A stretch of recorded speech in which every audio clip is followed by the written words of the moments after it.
Excited আছি কারণ কি অর্ধেক বেশি তো রান্না আমি করেছি, যেরকম এনে বাবার ডাল একটু পাতলা হয়ে গেছে বাবা ডাল, কিন্তু দেখ কিন্তু আমি পাতলাই করেছি। অরহর ডাল হয়েছে, ডালটা একটু পাতলা করেছে। এটা শ্রেয়াঙ্কের আমি পাপাই রান্নাটা করেছে। এরকমই আমি করি, কিন্তু হয়ে গেছে, আর কি করবো।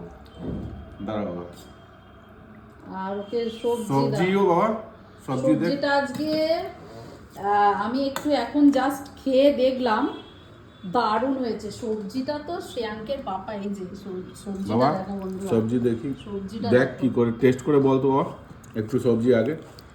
এটা কি বলতো, এটা বেগুন, বড়ি, আলু দিয়ে আর একটা টমেটো এতে দেওয়া। আমার ছেলেই বলতে পারবে কিরকম হচ্ছে বাবা, খেয়ে একটু আদা বলতো। রসুন কিছু নয়, মশলা নয়, ওই গুঁড়ো মশলা যেগুলো। খেয়ে দেখ, বেগুন বড়ি, পাপড়। এই আলু শাকটা আমি ভেজেছি আজকে। আলু শাকটা আমি বেশি খাবো না, শাক হেভি শাক তো হয়েছে। ঢুকে দেবো বাবা। শাকটা খা, মিষ্টি, আলু শাক খেতে মিষ্টি লাগে।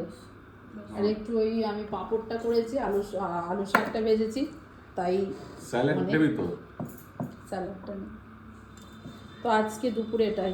পাপড়টা এত কেন ভেজেছো? এত খাবো নাকি? একটা পাপড় খায় মানুষ? আমার ছেলে তো দুটো করে খায়, হ্যাঁ। দুটো খাবে, তুমি একটা খাবে আর দুটো আমি একটা খাবো। একটু শাক সঙ্গে আগে খাই। নিজের রান্না নিজে। কেমন হয়েছে? ভালো হয়েছে?